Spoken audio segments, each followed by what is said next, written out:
मोठी होते आणि ज्यावेळेस संघर्ष करतो त्या माणसाला, कारण मला माहिती विद्यार्थी मित्रांनो, एक लक्षात ठेवायचं की ज्यावेळेस आपण शिक्षण घेतोय त्यापुढं आपल्या डोळ्यासमोर एक आदर्श व्यक्ती असला पाहिजे की ज्यांच्याकडे पाहून मला काहीतरी घेता आलं पाहिजे.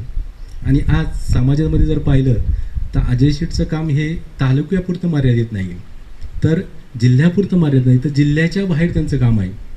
जिल्ह्याच्या बाहेर असं म्हणेल मी की तुम्हाला माहिती आहे की सांगली कोल्हापूर जो महापूर आला होता आणि महापुरामध्ये त्यावेळेची जी परिस्थिती, जे पूरग्रस्त ग्रामस्थ त्या ठिकाणचे होते, त्यावेळेस ती परिस्थिती पाहता अजय शेटनी या इथून मनसरमधून त्या पूरग्रस्तांसाठी जीवनावश्यक ज्या वस्तू होत्या, किराणा माल असेल किंवा सगळं जे काय असेल ते पाठवण्याचं काम मित्रांच्या संगतीने आणि सर्वांना सोबतीने घेऊन त्या ठिकाणी पाडलं. म्हणजे त्यांच्या कार्यकर्तृत्वाची कक्षा जी ती मर्यादित नाही, ती खूप लांबवरती आणि त्या माणसांची उंचीसुद्धा खूप मोठी आहे. समाजामध्ये भरपूर अशी व्यक्ती देणारी भरपूर असते. आता आवाज आपला आला मोराचा, ताई नाचने वाले तो सभी होते लेकिन हर कोई मोर नहीं होता, देने वाले सब कुछ होते लेकिन अजय शेठ ऐसा कोई नहीं होता.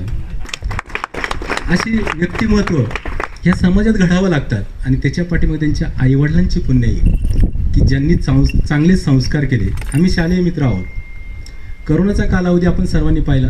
करोनाच्या कालावधीमध्ये नातेवाईक एकमेकाला विचारत होते, परंतु अजय शेठने जे काम केलं ना, ते काम हजारो लोकांना दुवा देणारं असं आहे. म्हणजे त्यांच्या कामाच्या कक्षा, कर्तृत्वाच्या कक्षा अशा छोट्या नाहीत, खूप मोठ्या आहेत.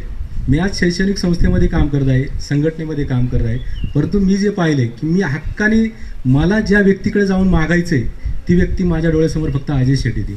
कारण कधी कुठल्या गोष्टीला नकार नाही आहे. आज एवढ्या लांब आपण पाहतो, तुमचं इन्फ्रास्ट्रक्चर आपण पाहिलं, एवढी सुंदर इमारत आहे, देखणी इमारत.